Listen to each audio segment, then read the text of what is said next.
কোটিপতি না মিলিয়নার আইলো মিজান ভাই লগে নোয়াখালীর কখনো একসাথে করতে পারবো না। মিজান ভাই যেদিন বাড়িতে আইবো সেদিন কিন্তু নোয়াখালীর ঠিকই জানি যে মিজান ভাই বাড়িতে যাইতেছে। তো হঠাৎ করে মিজান ভাইয়ের ওকে ফোন লাগাইছি, লাগানোর পরে মিজান ভাই কইছে মিজান ভাই আনে কোনাই। মিজান ভাই ফোনের উত্তরে কইছে যে আই অনো বাড়ি কি করেন ওই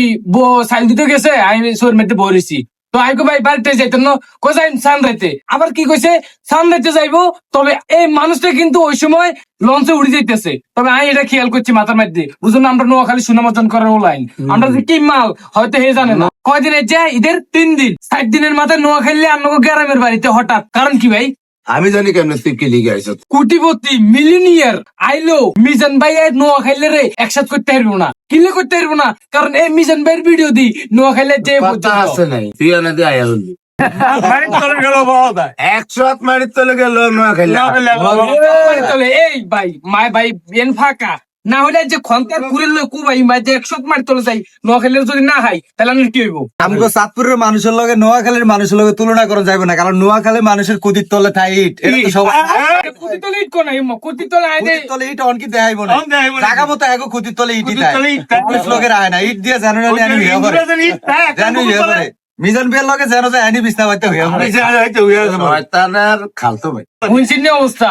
মানে হালকা ওয়াশ আই দি মার দিছে হালকা ওয়াশ মানে মূলত এই কাহিনী একজন কয় কুতি তলে তার আঙ্গুইট আর জন কয় 100 মারি তলে বেলে হাওয়া নোয়াখালী রে এটার প্রমাণ আনুগুর দিম। তো আমি মেন পয়েন্টে আই মেন পয়েন্ট হইছে এটা যে মিজান ভাই লঞ্চে উড়ার সত্ত্বেও কিলে করলেন নোয়াখালী রে সান্দাতে পারি যাবো ভাই কিলে করলেন তোরা আনতাম না আমি কিলে আমি কি করতে হচ্ছি তোরে আমি আনতাম না তোরে আমার লগে রাহুম না আমি আগে তালাক এই এক সপ্তাহ তো একলা থাকুম। আমি ঢাকাও 3 দিন থেকে কইছি যে আমি বাইজামু গিয়া যান কোন ইউটিউবার কোন কন্টেন্ট ক্রিয়েটার আমার এনে নাই নাই আমার দিনও দিয়ে যে আবার হত্রজন না খালি আমার জ্বালাই দিয়ে যায় আবার দোয়ানের হুলা হইলে টিয়া তুমি এটা লাগে না ভালা ভাড়া বাসায় বউ ভোলা বানা দিতাই না কিছু দোয়ান ভাড়া দিতাই না নিজে আমু কেমনে হে চিন্তা লাগে না ভালা এর ভিতরে যদি 17-18 জন 17 কত দিকে আমি কি কম এলিগে কইছি যে দোয়ান কালকে তলে বন্ধ আমি কালকে বাইর যাবো গিয়া সবারে আসসালামু আলাইকুম আবার 1 সপ্তাহ দেয় হর দিনও দেই গজবেরে আপনি খাচ্ছদের কারণে তো আপনি রুমবার দিতে পারেন না বোরে এই যে জামা কাপড় কিনে দিতে পারেন না মাইয়ারে এই সুট কিনে দিতে পারেন না। আমার কি খাইছ রোজার মাসে বেচা কিনি কম রোজার মাসে বেচা কিনি কম আর রোজায় যা কামাই করছি সব কামাইছি বুঝছেন শুনছেন কাকা 1 পয়সা বগড় করে এই বেচারার না দুইটিয়া হে 50 জন 60 জন 80 জন মানুষের ফিরি খাওয়াই দেয়। ওরে বেটা এটি কি আমার নাই এটি হচ্ছে ইউটিউবারের অবদান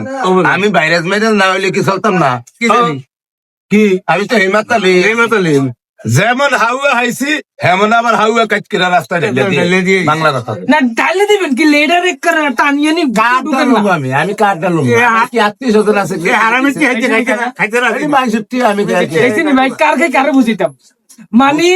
হেতনের ঘর নাই হেতনের মা কয় আঙ্গুরে ক দেখ হের একটা ঘর নাই হে মানছেরে যে ফিরি খাওয়াইতেছে নিশ্চয় এটা মানবিক কাজ খাওয়াক তবে ঘরটা করার জন্য বুকের টেজ জমাক না আর ব্যাংকের মধ্যে যদি একদিনে 1 টাকা করে যাই আর 30 দিনে 30 টাকা জমবো জমতো না কাকা 30 টাকা দিয়ে ঘরটা দিয়ে লাই না এটার মধ্যে হে নাই কি করুম হে আর কালে কি কয় টিয়া দি কি করবো আজ মরলে কালিয়া কইছিলাম ঘরটা করলেন না কোন অন করতে না আরো 2 বছর পরে করব অন্যক্ষণ হে আর কাইলে টিয়া দি কি করবো আজ মরলে কাল 2 দিন। আরে বাবুরে আমরা নোয়াখালীরা এই যে অন যে ভিডিওটা বানাইছি না পরবর্তীতে কোন ভিডিও বানামু এ চিন্তা ভাবনা করে লেছি।